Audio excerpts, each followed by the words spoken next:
The Anatomy of Defeat. Coalition Cohesion Decay, 1672 to 1677. Aurangzeb was many things.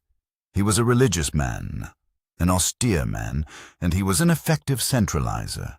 He was a man who imprisoned his own father and executed his brothers to claim the peacock throne, following the Timurid tradition of fratricide which his father once committed.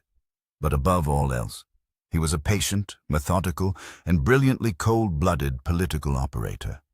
And when his armies failed to break the Great Pashtun Revolt in the mountain passes, he did not panic. He reached for a different weapon entirely.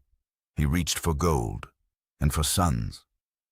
The Mughal strategy against Pashtun resistance had always followed the same logic. You do not need to defeat a tribal coalition on the battlefield if you can dissolve it from within. Every tribe has internal rivalries. Every confederation has factions hungry for patronage. Every powerful chief has men around him who resent his greatness and covet his position.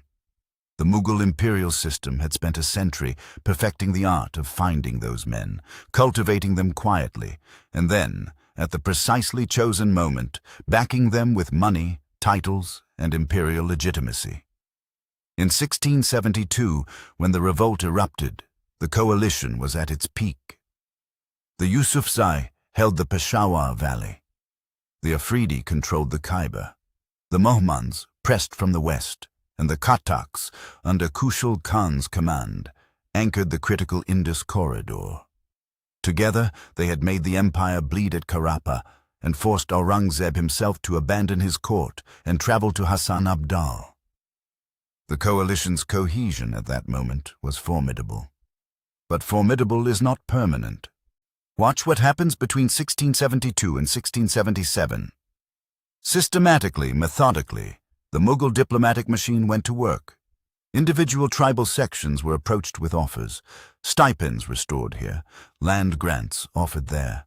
Old grievances between tribes, the Afridi and the Katak, the Mohmand and the Yusufzai, quietly inflamed and exploited. The tribal coalition, which had never been a unified state with a single chain of command, but a network of proud, independent confederacies held together by shared outrage and one man's moral authority, began to fray at its edges. One by one, the peaks of cohesion began to erode. And then Aurangzeb found his masterstroke. His name was Bahram Khan, and he was Kushal Khan Katak's own son. The precise mechanics of the betrayal, the negotiations, the promises, the moment Bahram Khan accepted Mughal patronage and turned against his father, are not fully documented in surviving sources. But the consequence is unambiguous.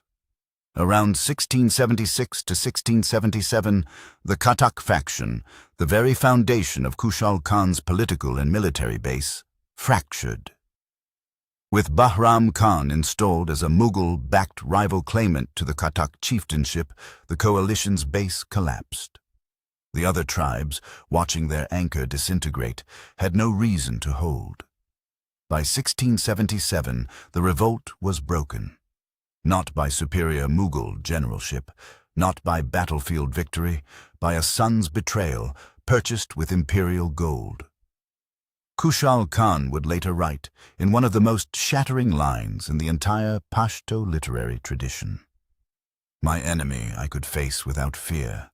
My own son has broken my back without a sword." That line is not merely a personal lament. It is a political autopsy. It names, with devastating precision, the mechanism by which the greatest Pashtun challenge to Mughal authority in the 17th century was ultimately destroyed.